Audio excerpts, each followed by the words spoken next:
Queridos hermanos, buenas tardes, buenos días, perdón. Buenos días, queridos hermanos.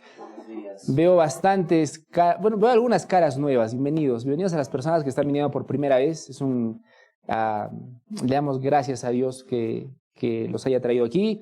Vemos personas que están también por segunda vez y también le damos gloria a Dios porque los ha traído también. Y vamos a arrancar con la prédica del día de hoy. Amén. Vamos por favor al libro de Oseas, Antiguo Testamento, Oseas 9, 15 al 17, por favor. Mientras alisto algunas cosas también.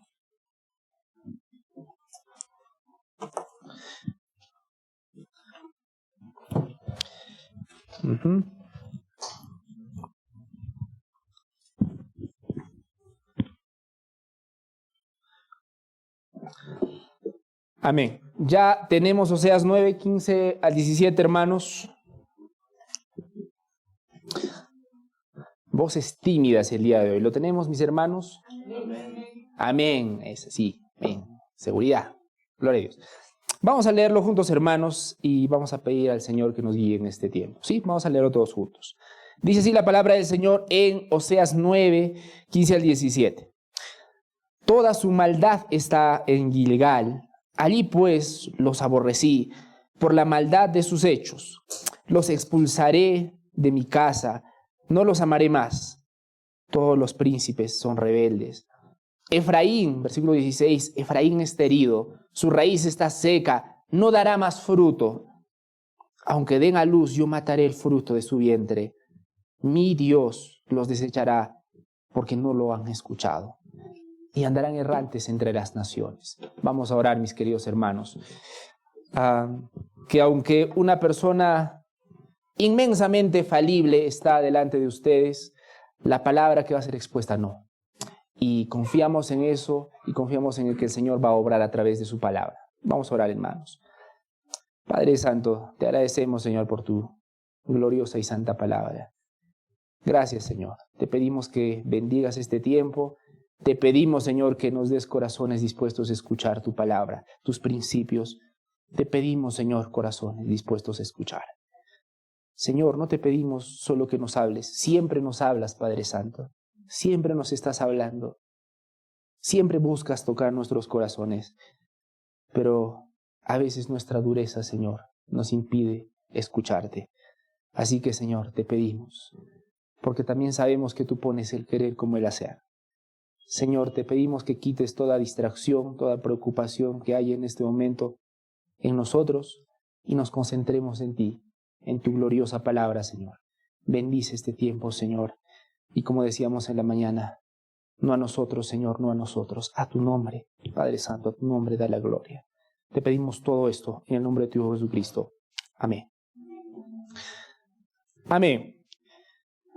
Estamos, queridos hermanos, en Oseas 9, 15 al 17, y el título de la prédica del día de hoy es De la gloria a la vergüenza. Así se titula, De la gloria a la vergüenza. Y el día de hoy vamos a ver que lamentablemente, si descuidamos lo que Dios nos ha dado, si descuidamos, como dicen las Escrituras, una salvación tan grande, el momento glorioso, todas las bendiciones que Dios nos da, se van a convertir finalmente en vergüenza. Y lo vamos a ver en las palabras del profeta Oseas el día de hoy. Recordemos que el contexto es el profeta Oseas hablando en Israel del norte, ¿sí? Israel del norte, que también se le conoce como Efraín.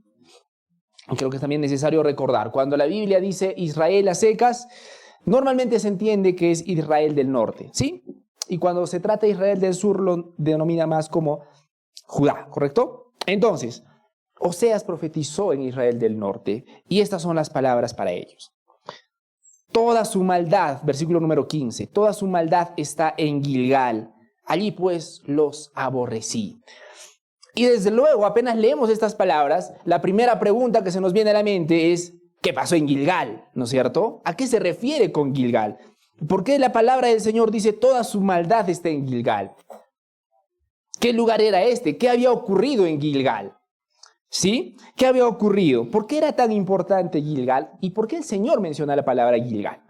Para saber si estamos en la misma página, yo quisiera ver si alguno de ustedes todo lo que han leído en el Antiguo Testamento en particular, han leído esta palabra, Gilgal. ¿Saben qué es, dónde queda Gilgal? Es un lugar. ¿Lo han leído con anterioridad en algún momento? Sí, el nombre sí, por ahí. Ajá, genial, no se preocupe. Aquí va. Gilgal, queridos hermanos, era un lugar, era un centro ceremonial muy importante en el Antiguo Testamento por su profundo significado espiritual. Cada uno de nosotros tenemos lugares especiales, ¿no? No sé, yo recuerdo vivamente el lugar donde le pedí matrimonio a mi esposita, ¿no? Yo recuerdo, incluso recuerdo el clima, recuerdo cómo me temblaban las manos, y cada vez que paso por el lugar donde le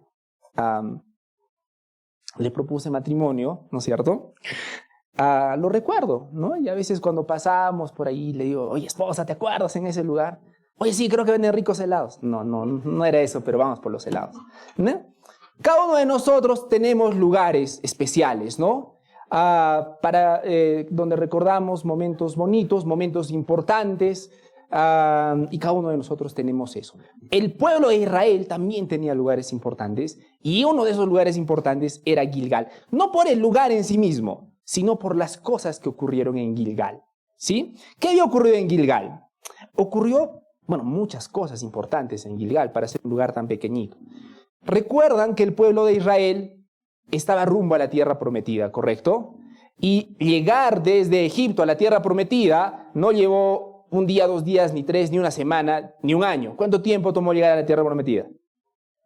40 años. Viaje larguito, ¿no? Viaje larguito.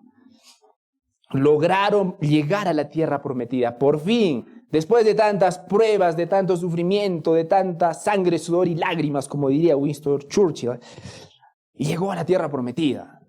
Y yo no sé cómo estaba, pero ustedes imaginarán cómo estaba el pueblo de Israel. Después de tanto sufrimiento, llegar a la tierra que el Señor había prometido. Llegar a la tierra prometida. La semana pasada vimos que estaban a punto de llegar y fueron tentados, ¿correcto? Les animaría a ver también el video para ver la explicación. Pero en esta oportunidad ya lograron pasar, ¿sí? Y estaban en la tierra prometida.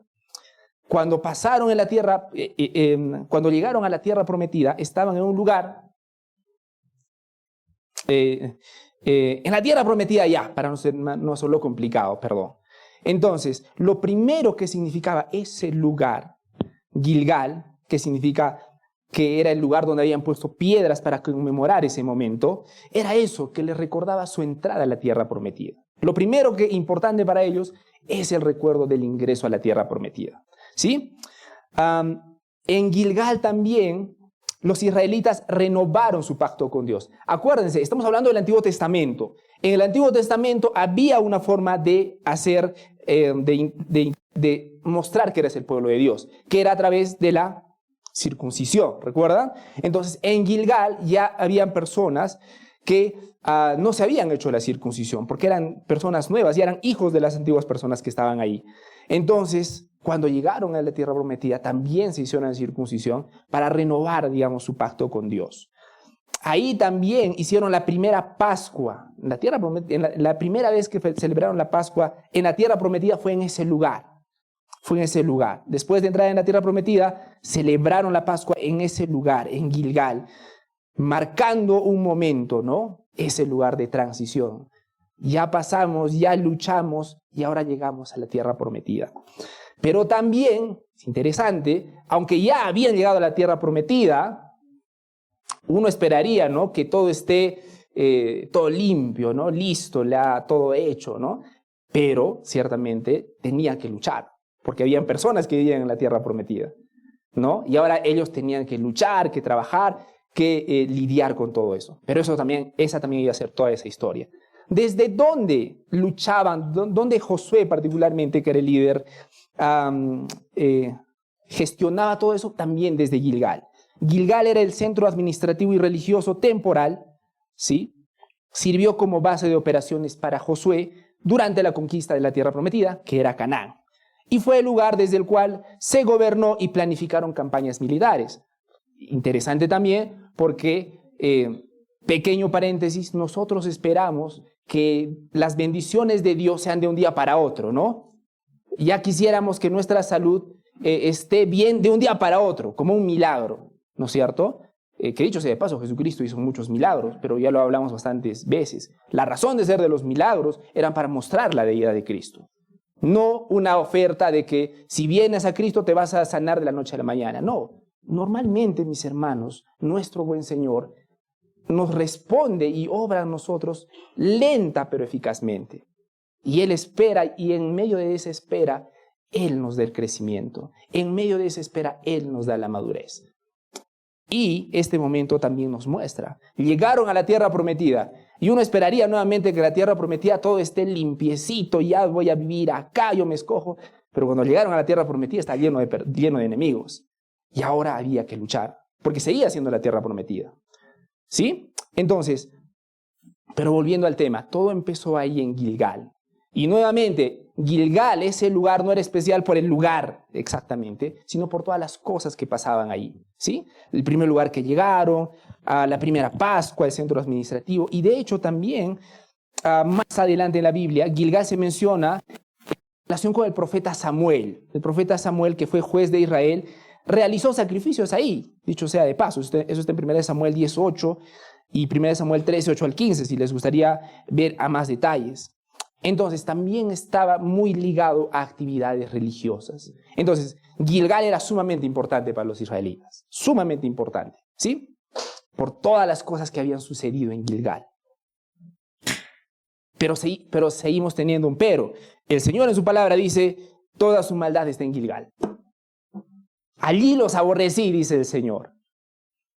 Y esto nos debería desencajar un poco, ¿no? Porque es un lugar en el que pasaron cosas de las que el pueblo debería sentirse orgulloso, ¿no es cierto? Ciertamente el pueblo de Israel hizo cosas poco dignas de jactarse, vergonzosas.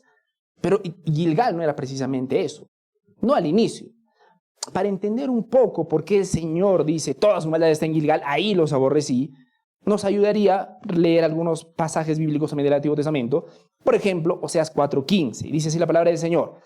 Aunque tú, Israel, te prostituyas, palabra fuerte ya, que no sea culpable Judá, tampoco vayáis a Gilgal, ni subáis a Betabén, ni juréis, vive el Señor. Ya en esta parte, en Oseas 4:15, nos muestra que el Señor, aunque era un lugar en el que se adoraba, en Oseas 4:15 ya se ve que no era un lugar precisamente, o no eran las formas en las que Dios le era válido que se le adore, ¿sí?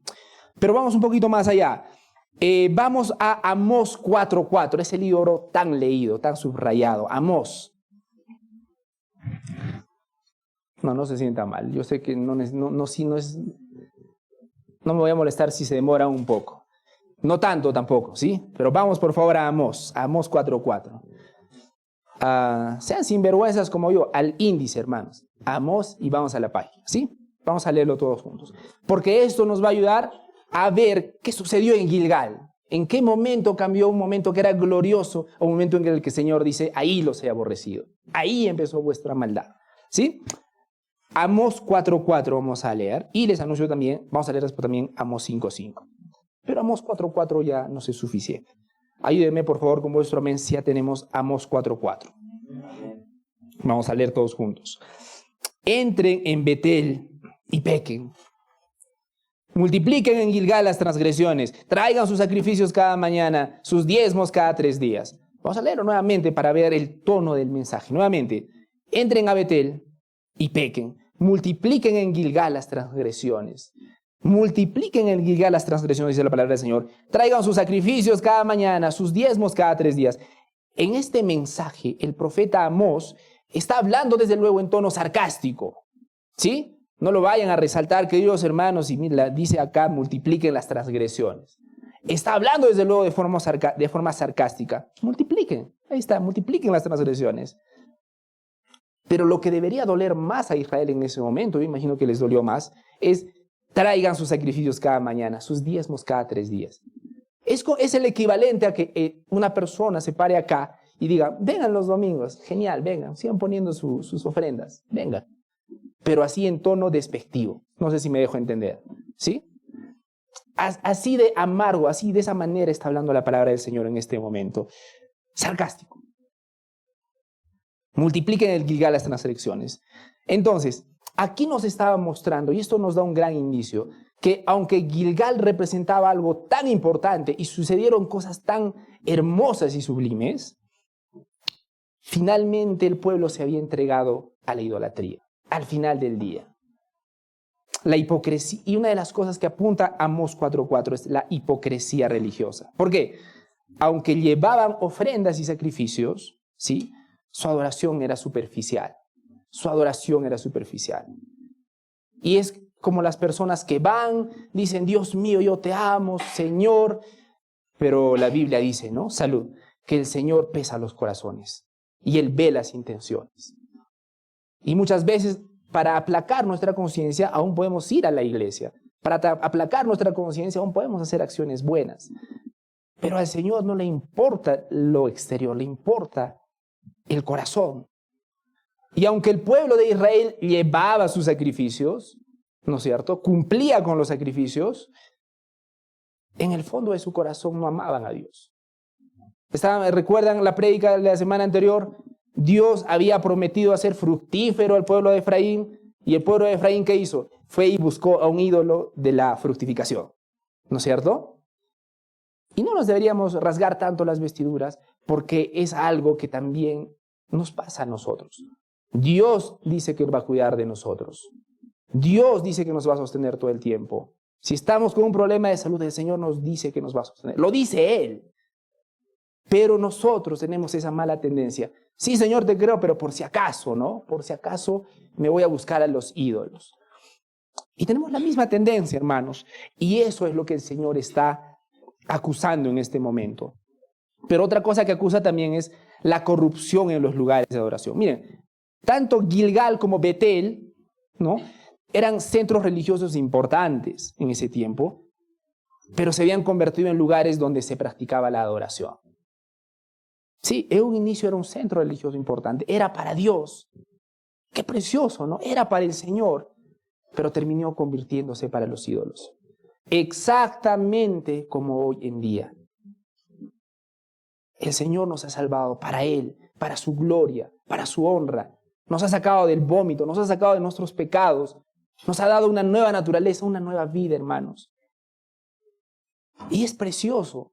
Pero la realidad es que si descuidamos nuestra vida espiritual, ese mismo momento, esas mismas circunstancias que eran motivos de alegría y de gozo, tranquilamente se van a convertir en un momento de vergüenza.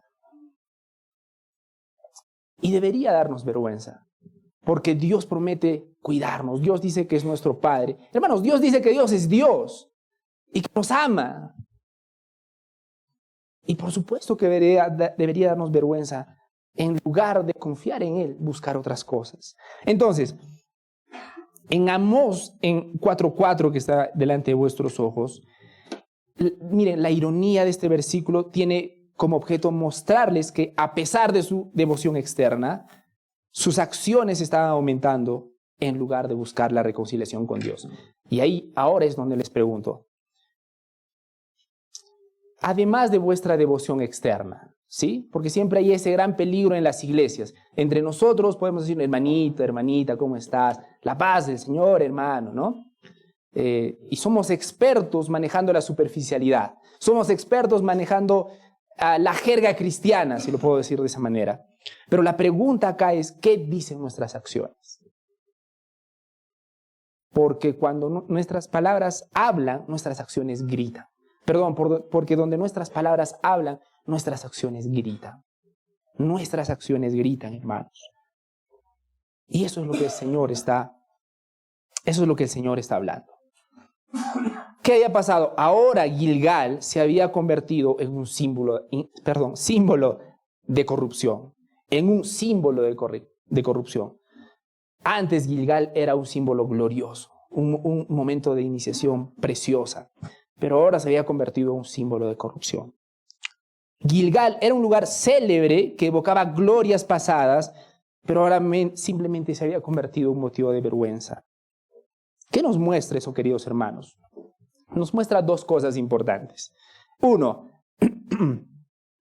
la santidad de Dios exige pureza en lo que Él consagra. Y yo les suplicaría que me presten particular importancia en este punto. La santidad de Dios exige pureza en lo que consagra. ¿Recuerdan cuando el Señor dice, sean santos?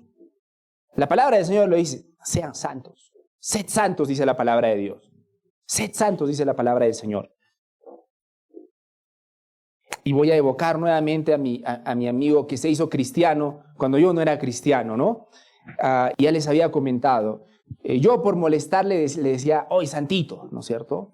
Pero no como algo bueno, por molestarlo. Oye, santito.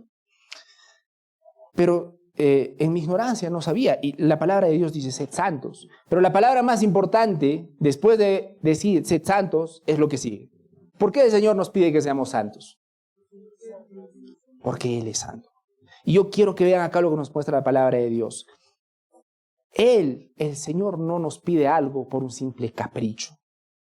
El Señor nos pide algo con base a la nueva identidad que ahora tenemos en Él. Una cosa muy distinta es que un desconocido te diga, ¿no? ¿No es cierto? Oye, Lidia, un favor, cómprame 1 kilo de papas, yo qué sé. Un perfecto desconocido. ¿Le harías caso, hermana? Le mirarías feo, mínimo, ¿no es cierto? Y cada uno de ustedes. Pero si te lo dice tu papá, tu mamá, también le mirarías feo. Cuidado, hermana, no eso. ¿Sí? Es muy distinto. Quien nos está diciendo que seamos santos es nuestro Padre. Quien dice que nos dio un nuevo corazón, una nueva naturaleza. ¿Recuerda? Las cosas viejas pasaron, y aquí todas son hechas nuevas. ¿Sí?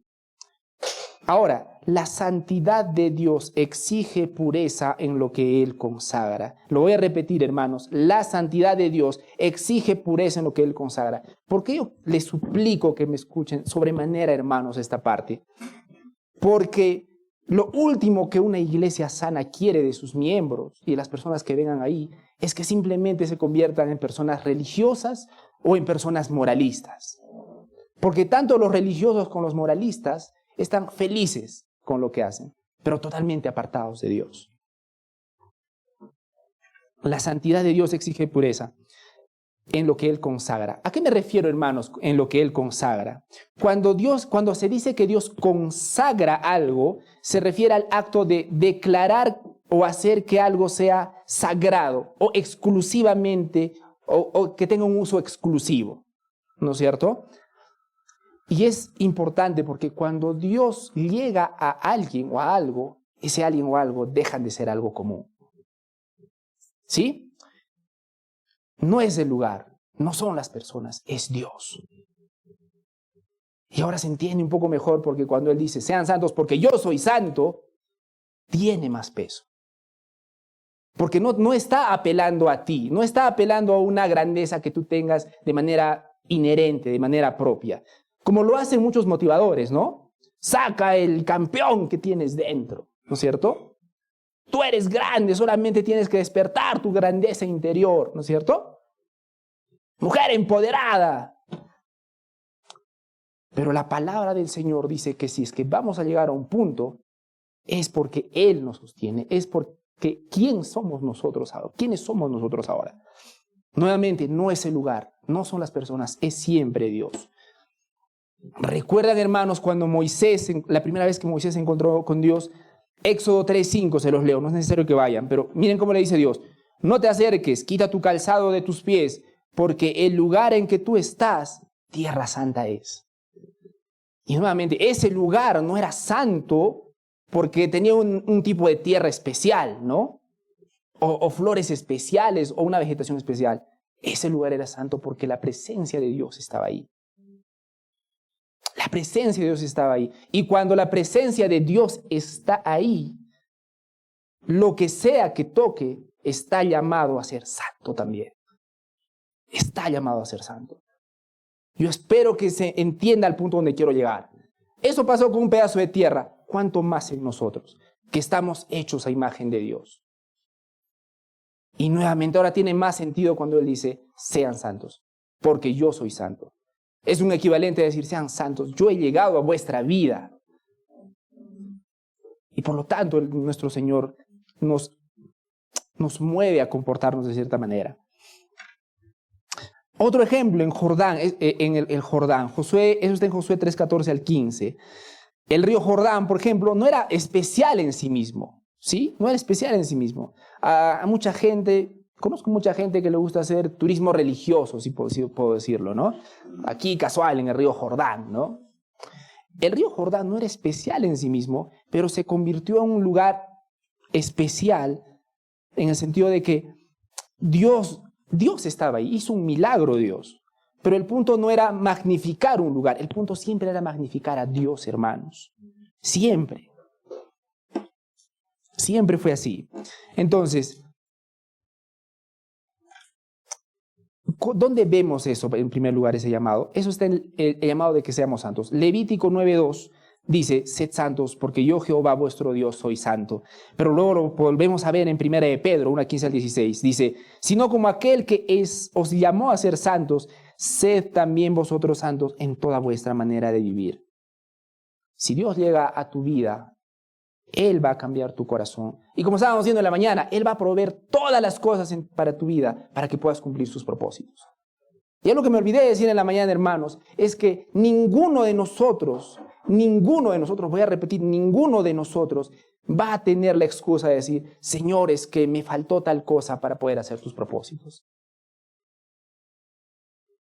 Muchos de nosotros nos sentimos débiles, muchos de nosotros nos sentimos cortos, ¿no?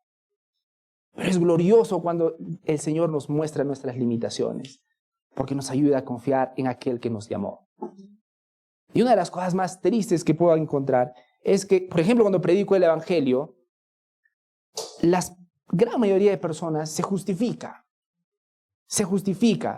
y al final del día no creen que necesitan a Dios para salvación. Claro, ellos creen que necesitan a Dios para que los cuiden en un viaje, para que un negocio les salga bien. Para eso sí están de acuerdo, sí, Diosito. Pero no hay personas que digan, Señor, estoy mal delante de ti. Soy un pecador, perdóname. Yo creo que tu Hijo es suficiente para pagar por mis pecados. No llegamos a ese punto. Pero en primer lugar, tenemos que recordar que la santidad de Dios exige pureza en lo que consagra. Lo exige. Así que si Dios ha llegado a nuestra vida, es precioso, sí. Pero tenemos que recordar también la reverencia y lo importante de lo que significa. No es un simple saludo que Él nos ha hecho. Él ha llegado a nuestra vida. Pero una segunda cosa que quiero mostrarles también es que el pecado puede corromper lo que Dios ha santificado.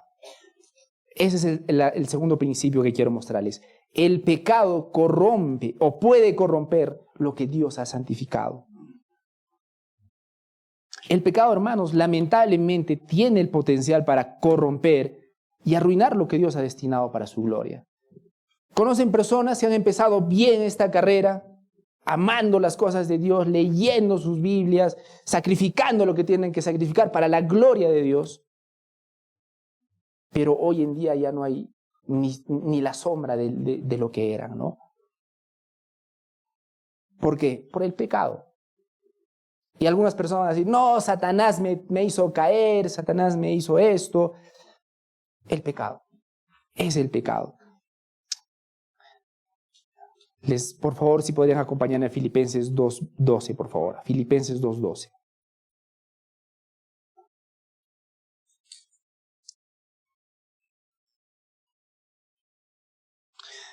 Y aquí vamos a ver que una vez que Dios llega a nuestras vidas, ahora nosotros tenemos un privilegio hermoso, sí, pero también tenemos una responsabilidad.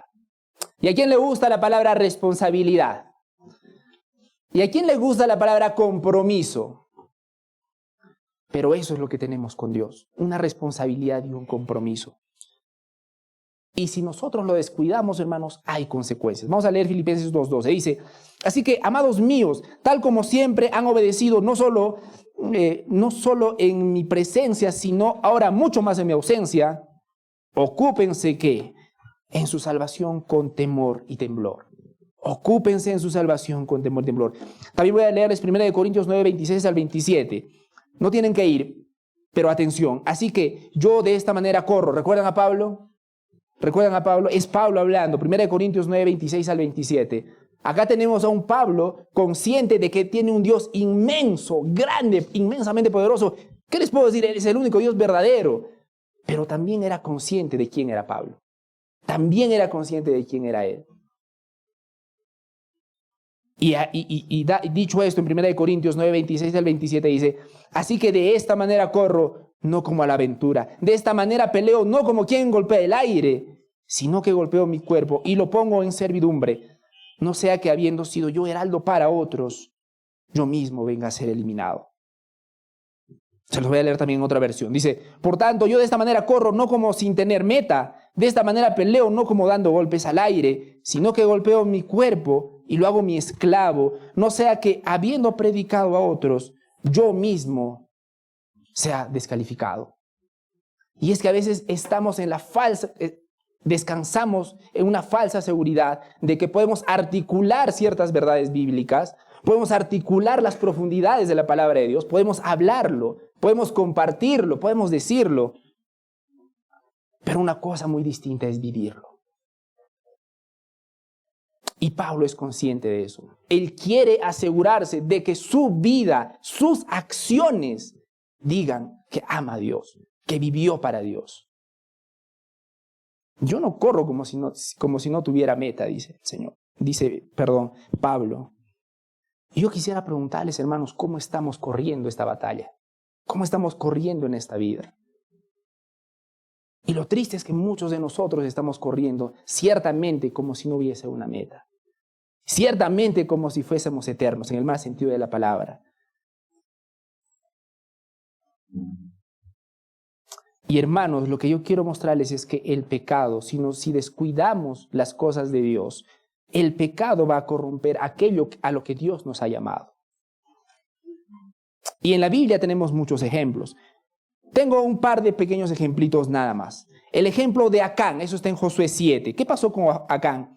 Después de la victoria de Jericó, Dios ordenó que todo el botín sea llevado para Dios. ¿Okay? Habían ganado en Jericó, había todo un botín, había oro, plata, mantas preciosas, había de todo.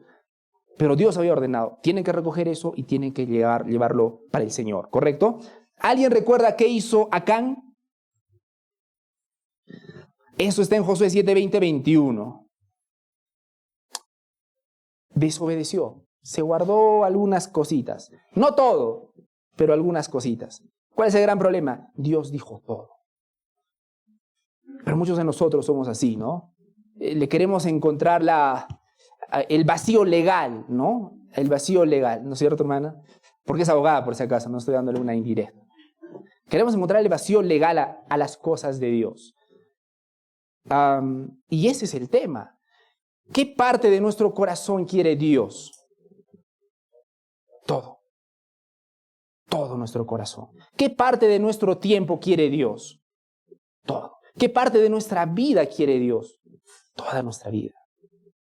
Pero nosotros queremos darle, en mejores casos, casi todo, ¿no? Pero bueno, quiero leerles lo que, y cuando Acán hizo eso, las consecuencias fueron devastadoras.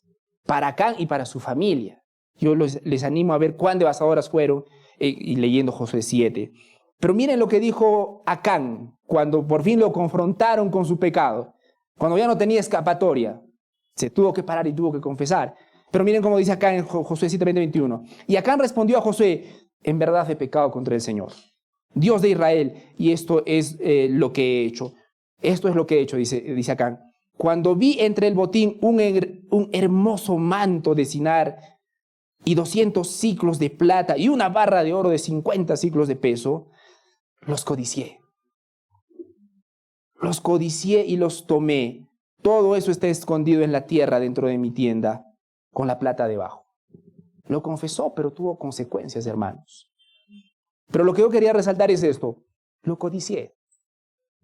Y muchos de nosotros caemos codiciándolo. Estamos yendo bien por los caminos del Señor y aparecen circunstancias que prueban nuestro amor a Él. Un poquito más. A veces piensan que ese término es simplemente para los millonarios, ¿no? A veces se dice de los millonarios, ¿cuánto dinero más crees que necesita un millonario para sentirse tranquilo? Y la respuesta es un poquito más. Siempre es un poquito más. Pero eso es para todos, hermanos. Y pocas veces nosotros nos hacemos la pregunta, Señor, ¿quieres que siga por este rumbo o quieres que siga por el otro? Pero siempre nuestra tendencia es codiciar un poquito más. Ok, el pecado de David. David, recuerden hermanos, fue ungido como rey de Israel. Y la palabra de Dios dice que David era un hombre conforme al corazón de Dios. Y aún este hombre conforme al corazón de Dios cayó, ¿no es cierto? Cometió adulterio con Betsabé. No solamente cometió adulterio con una mujer casada, mandó a matar a su esposo. Lo cual, por supuesto, también tuvo consecuencias graves, hermanos.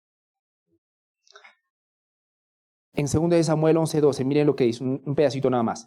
Al atardecer, David se levantó de su lecho y se paseaba por el terrado de la casa del rey. Y lo interesante acá es que hasta el momento todo bien, ¿no? ¿Es pecado levantarse de tu lecho, pasear por el terrado de tu casa? No. Y desde el terrado vio a una mujer que se estaba bañando, y la mujer era de aspecto muy hermoso. ¿Qué nos lleva al mismo punto? La codició. Y otra de las cosas que quiero mostrarles, hermanos, es lo engañoso que puede ser el pecado. Hermanos, ninguno de nosotros peca de un día a otro. Ninguno de nosotros va a engañar a su esposa de un día a otro. Ninguno de nosotros va a caer en un pecado de un día para otro, sea el pecado que sea. Normalmente es gradual. Gradual, poco a poco. Empieza por las pequeñas cosas que parecen insignificantes, más gradual, hasta que llegues a ese punto. El pecado no siempre corrompe de manera inmediata. A menudo comienza con pequeñas desviaciones que, si no se detienen, llevan a una corrupción total. Pero seguimos leyendo la palabra del Señor. Algo que el Señor dice respecto a esto: allí los aborrecí, dice la palabra del Señor. ¿Correcto? Seguimos en el versículo 15. Allí los aborrecí.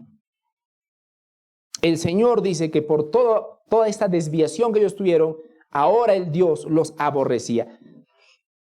¿Qué significa que los aborreció? Es importante la pregunta. Miren, en el hebreo la palabra aborrecí es sané.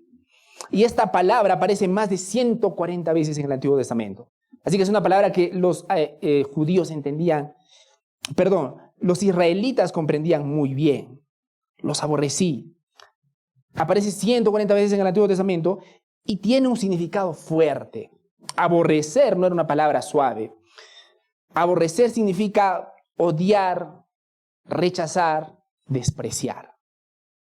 Ahora bien, esta palabra, atención, no siempre implica un odio emocional. Atención, no siempre implica un odio emocional. En realidad, si tú ves este pasaje en su contexto, la idea de que Dios dice que los aborreció indica más bien una decisión de apartarse o rechazar algo. Es importante, ¿por qué? Porque apartarse era la única forma de hacer que el pueblo entienda quién era el pueblo sin él. Es decir, acá el Señor no está diciendo los aborrecí en un sentido de, listo, ya no quiero hacer nada con ustedes. Adiós.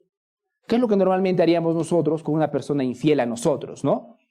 Acá Dios, cuando está diciendo aborrecer, más se refiere a distanciarse. ¿Pero por qué Dios se está distanciando de su pueblo? Por su santidad uno sí, pero también para que su pueblo vea quiénes eran ellos sin Dios. Y ciertamente Dios va a permitir muchas cosas en nuestra vida, si es que estamos en rebeldía, para que nosotros veamos quiénes somos sin Dios. Para que David vea quién es él sin Dios. Para que cada uno de nosotros veamos quiénes somos sin Dios. Y lo va a permitir por su gracia. Claro, nosotros lo hacemos como desquitándonos. Dios, aún al momento en que nos aborrece, es una muestra de su gracia. Porque esta palabra da más la sensación de apartarse de apartarse de. Nuevamente, no es un odio emocional.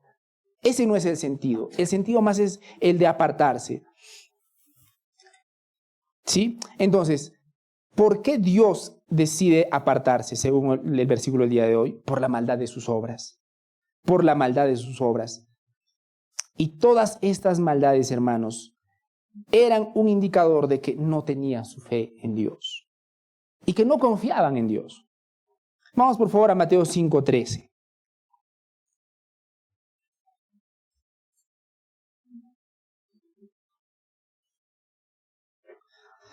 Una de las cosas interesantes que muestra la palabra de Dios el día de hoy es que el Señor es claro. Algo que Él hace que se distancien de Él es directamente las obras. Porque Dios espera buenas obras de su pueblo. Lo voy a repetir. Dios espera buenas obras de su pueblo. Dios espera obras de su pueblo. Sí, dije obras, hermanos. Y aunque la salvación no es por obras, la santificación sí. Aunque la salvación no es por obras, nosotros glorificamos al Señor con nuestras obras, que son evidencia de nuestra fe. Vamos por favor, Mateo 5:13. Vamos a leerlo todos juntos. Dice así la palabra del Señor. Vosotros sois la sal de la tierra. Pero si la sal se ha vuelto insípida, ¿con qué se hará salada otra vez? Ya para nada sirve, sino para ser echada fuera y pisoteada por los hombres. Y acá hay dos significados fuertes, ¿no? Uno, no todos los que profesan fe son verdaderamente salvos. Y esa es una realidad. Jesús enseña que no todos los que dicen ser sus seguidores son realmente sus seguidores. Pero también muestra una realidad igualmente triste. Un cristiano puede volverse inútil en su testimonio. Un cristiano puede volverse inútil en su testimonio. Un verdadero creyente, por supuesto, no pierde la salvación. Un verdadero creyente no pierde la salvación, pero sí puede perder su efectividad y su testimonio si compromete su fe con el mundo. Y cuando sucede eso, Dios por su amor, nos va a disciplinar. Porque Dios disciplina a sus hijos. Eso está en Hebreos 12:6, ¿no? Exacto. Una verdadera adoración, una adoración práctica, siempre se ve en las obras, hermanos.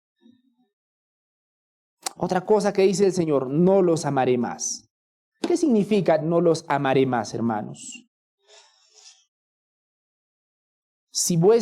Porque el libro de Oseas nos muestra un contexto de infidelidad, ¿no es cierto? De infidelidad.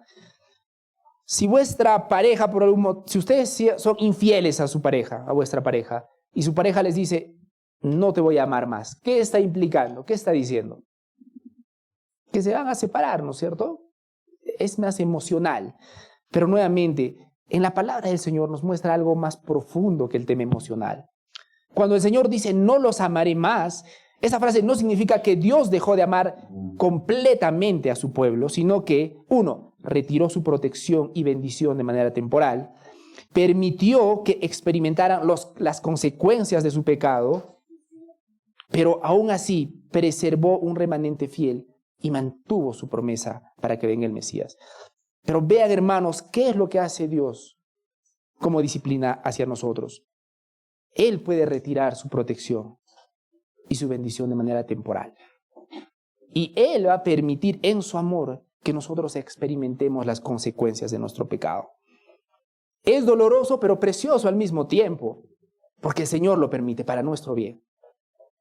Porque eso nos permite sufrir con gozo, que es una de las cosas rarísimas en un creyente, ¿no? Sufrir con gozo. No que tengamos amor al sufrimiento, por supuesto que no. Pero sufrir con gozo sabiendo que estamos en las manos de un Dios amoroso. Amén. Vamos al versículo número 16.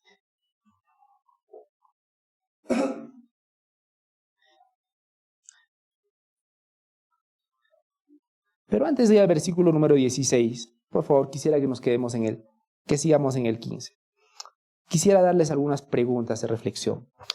Gilgal fue un lugar donde Dios hizo grandes cosas por Israel, pero con el tiempo se corrompió, ¿correcto? Eso es más que claro.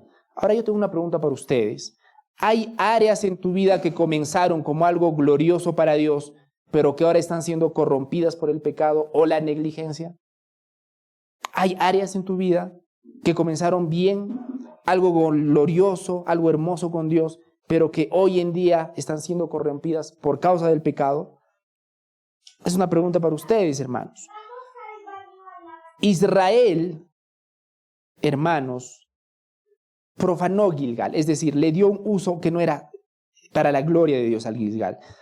al mezclar la adoración de Dios con prácticas idolátricas. Algo que hacía el pueblo de Israel era que hacía lo que Dios pedía, por lo menos en forma, pero al mismo tiempo lo mezclaba con otras prácticas que no eran de Dios. Entonces yo les pregunto, ¿en qué aspectos de tu vida estás mezclando la adoración con Dios con cosas que no le agradan? Para preguntarnos. Gilgal se corrompió porque el pueblo permitió que el pecado entrara en él. Porque el pecado no es una persona, ¿no? Nosotros lo permitimos. Y la pregunta es, ¿qué responsabilidad tienes tú en mantener puro lo que Dios ha consagrado en tu vida? Y yo voy más allá. ¿Qué pasos prácticos puedes tomar para proteger lo que Dios te ha dado? ¿Qué pasos prácticos, hermanos? Les voy a leer Efesios 4:28 para que vean cuán sumamente práctico es nuestro Señor. Miren lo que dice el Señor. El que roba, no robe más. Términos prácticos. El que roba no robe más, sino más bien que trabaje, haciendo con sus manos lo que es bueno, a fin de que tenga que compartir con el que tiene necesidad. El Señor nos manda no solo arrepentirnos de nuestro pecado. Y arrepentirnos de nuestro pecado no simplemente es sentirnos mal por lo que hemos hecho, sino darle vuelta completamente. Y miren lo que dice la palabra del Señor en Efesios 4:28-29. El que roba, no robe más. Eso parece obvio, pero el Señor va más allá.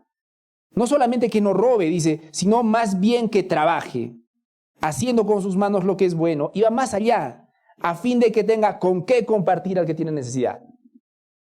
¿Ven cómo el Señor nos hace ir de un lado a otro totalmente? No solamente es dejar de pecar, es ir al otro lado contrario. Antes, donde tú robabas algo que no era tuyo, ahora el Señor no solamente te dice que pares de hacerlo, ahora el Señor te dice que des.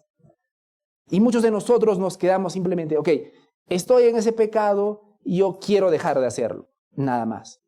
Pero vayamos más allá, queridos hermanos. No lo dejemos simplemente en dejar de hacer el pecado. Veamos el lado contrario y a dónde Dios quiere que vayamos. Como aquí está en su palabra. Versículo 29. No salga de vuestra boca ninguna mala palabra.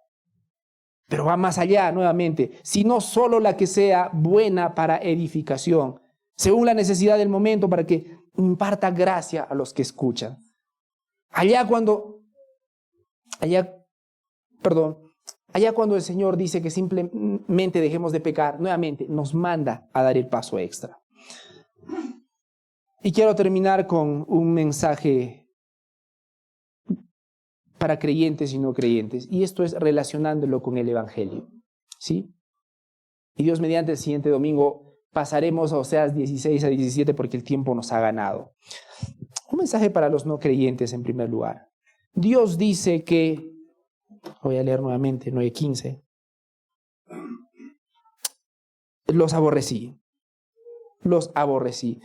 Y lo cierto es que cada uno de nosotros merece el desprecio y el aborrecimiento de Dios. Ahora, recuerden, cuando yo dije que Dios nos aborrece, más que un tema emocional, es un tema de que Dios se va a apartar de nosotros. Y hermanos, que Dios se aparte de nosotros es mucho peor que Dios esté mirándonos con cierta emoción. Porque si Dios se aparta de nuestra vida, hermanos, no tenemos nada. No tenemos nada, hermanos. Lo único que nos queda es la justicia del Señor. Miren cómo dice Salmo 7:11. Dios es juez justo y Dios está airado contra el impío todos los días. ¿Quién de ustedes acá es un impío, hermanos? Una consultita. Alguien que levante la mano y diga con toda la conciencia, yo soy un impío. Nadie, ¿no? ¿No se animan? ¿Alguien? Un momento de sinceridad acá en la predica. Bueno, malas noticias, todos somos impíos. Todos somos impíos. Y todos necesitamos la sangre, la gloriosa sangre de Jesucristo para estar bien con Dios. Pero mientras eso no pase, porque yo sé que gran parte de ustedes va a decir, sí, ya, déjame acomodarme, ¿no? Esta es tu condición. Dios está airado contra el impío todos los días. Y un mensaje final para los creyentes. A lo que dice el Señor es, no los amaré más. Y eso está haciendo referencia a su disciplina. Vamos a Hebreos 12, 6 al 11, lo vamos a leer completo. Vamos por favor, Hebreos 12, 12, 6. Sí, Hebreos 12, 6, por favor.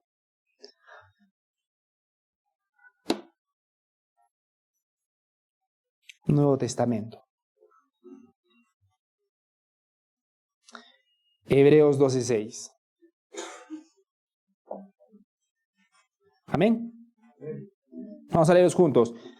Considerad a aquel que sufrió tal contradicción de pecadores contra sí mismo para que vuestro ánimo no se canse hasta desmayar, porque aún no habéis resistido hasta la sangre combatiendo contra el pecado, y habéis ya olvidado la exhortación que como a hijos se os dijere diciendo, hijo mío, no menosprecies la disciplina del Señor. Perdón, lo leí desde el 3.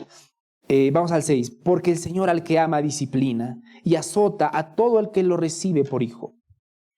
Si soportáis la disciplina, Dios os trata como a hijos, porque ¿qué hijo es aquel a quien el Padre no disciplina? Pero si el Señor los deja sin disciplina, ojo, para todas las personas que digan, bueno, yo peco, pero no pasa nada, ¿no? Para esas personas, pero si se os deja sin disciplina, del cual todos han sido partícipes, entonces sois bastardos y no hijos. Por otra parte, tuvimos a nuestros padres terrenales que nos disciplinaban y los venerábamos.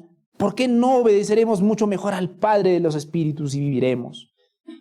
Y aquellos ciertamente por pocos días nos disciplinaban, como a ellos les parecía. Pero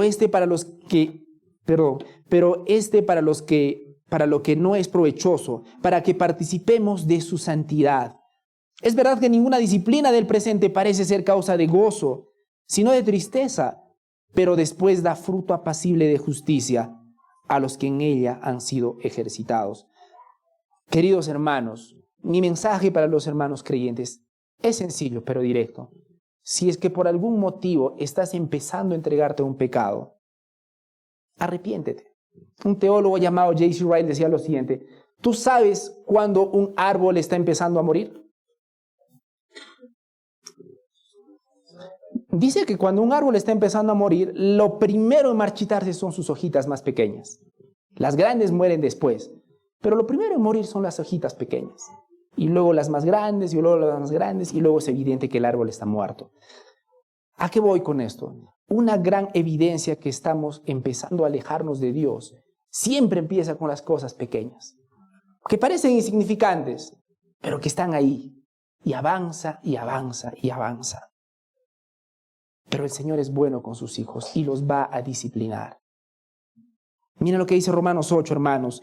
¿Quién nos separará del amor de Cristo? Porque este es un mensaje de ánimo, mis hermanos. Arrepintámonos de nuestros pecados, sí, pero ahora sigamos el camino que Él nos ha llamado a andar.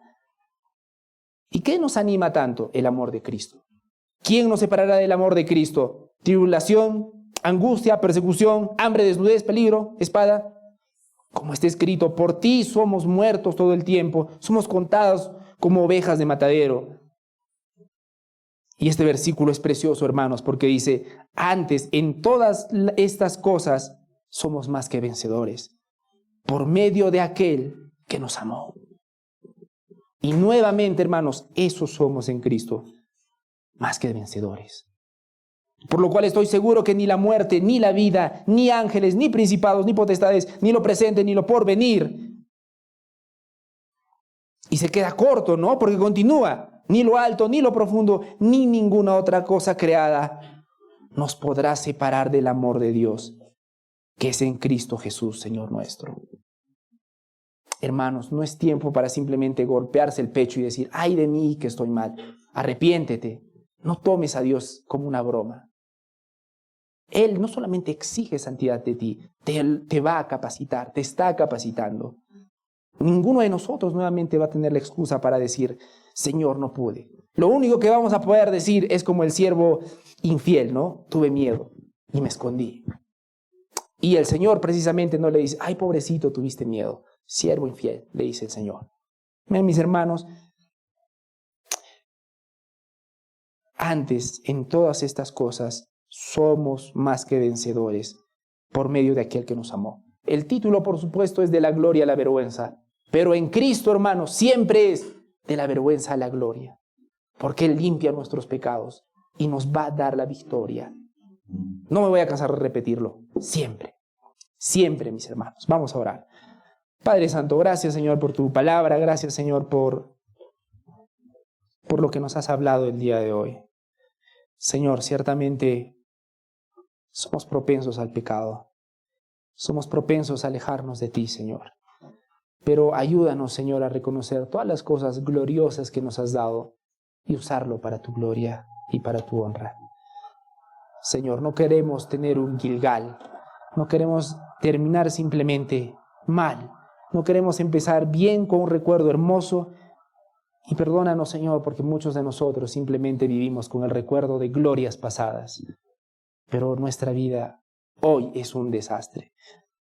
Perdónanos y ayúdanos a recordar y a reconocer que tú nos sostienes y nos vas a dar la victoria. No importa lo que digan las circunstancias. Gracias, Padre Santo. Te pedimos todo esto en el nombre de tu Hijo Jesucristo. Amén.